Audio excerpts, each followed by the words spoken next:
So,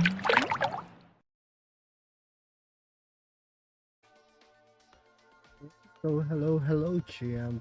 Kamusta kayo guys? So, andito na naman tayo sa ating episode 5, part 5 ng ating Project Sino content. So, ngayon, ang gagawin natin is, yun nga, nakita nyo naman yung last video natin, nakita nyo na nag-reset na ang ating MMR. So, let's go.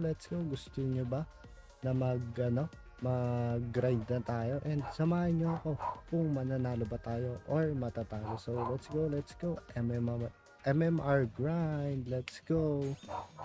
Grabe nga yun, 2-4-4-1 ang kalaban natin at may win streak na isa. So tatry natin manalo dito mga tropa. Let's go while waiting. Let's go. Ano nga ba kalaban natin? Nakita ko may ninja sa kalaban natin. Ayun nga, may ninja nga sa kalaban natin. So, una natin gagawin is pa-fireball natin si ninja. And, magto-torrent water na ba tayo? Feel ko mag-dome na lang muna tayo. Para kalma-kalma lang. Kasi, mabilis yan maka-burst yung ano niya. Yung, ano ba tawag doon? Grappler. Ayan, mabilis yan makaburst. So, kailangan natin ng konting shield. So, let's go. On the next one, ang gagawin natin, kailangan natin ng energy gain at isa-shock pulse natin yung kanyang grappler para hindi na mag-critical tropa. Bali 2 turn siya. Ngayon turn and next turn, hindi siya mag-critical. Ayan, pero hindi naman siya tumira. Ayun lang yung medyo pangit na nangyari. Pero okay lang yun. So, try pa rin natin manalo dito, tropa, kahit napakasakit niya. Let's go, grabe nga yun. Ngayon, hindi pa rin nalabas yung ano natin. Kaya ganito muna tayo, kalma lang.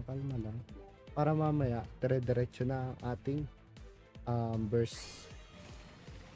Yan, hindi magki-critical yan si tropa kahit may pagganyan yan. Let's go. Tas ngayon naman, tayo naman tropa.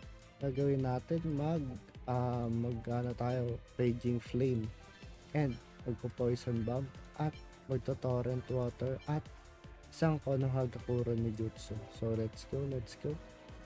Ayan, may stun natin si tropa at hindi tatama ang kanyang Mach Punch.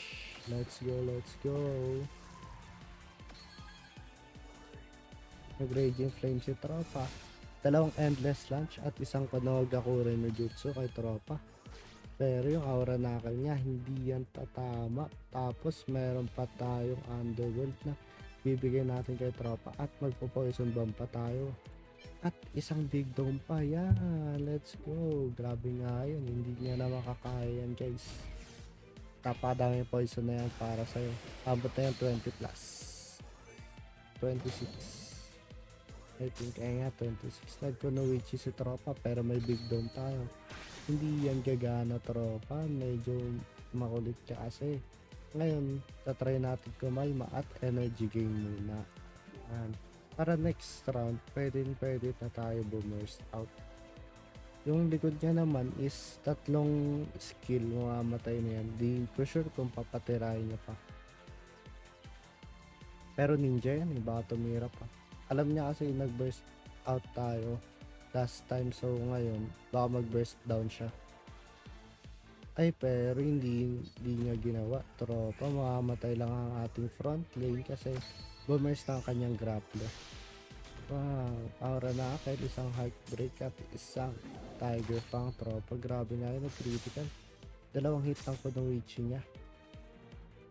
At ito na nga, hindi na natin papatagalin yan, papatay na natin si tropa. Isang Raging Flame, Electric Shock, di ko alam kung kaya pa niya pa mabuhay dyan. Isang Electric Shock or Shock Pulse, grabe nga yun, napakasakit na. So yun lamang guys, grabe, plus 35 sa atin yun. Tatry natin mag-MMR grind sa off video. So sana may natutunan kayo sa aking video ngayon. So if may natutunan kayo, please like and follow naman ang ating YouTube channel, and soon magkaka Facebook channel din tayo. And yun nga guys, don't forget to support our Facebook page. Ayun na nga, makikita nyo sa aking description link. So, yun lamang guys. GG's Marty out here. Bye-bye. Salamat guys.